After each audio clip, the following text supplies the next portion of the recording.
Naiintindihan kita.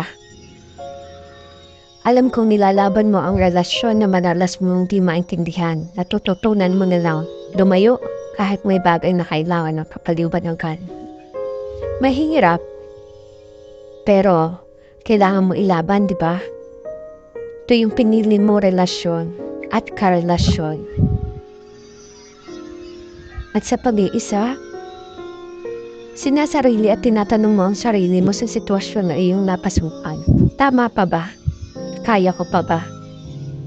Bilang babae, dapat ilaban mo. Huwag mong susukuan taong pinili nating makasama. Dahil alam mo, sa huli, ang taong yan, nagbigay sa'yo ng saya at pinili ka rin para panghabang buhay.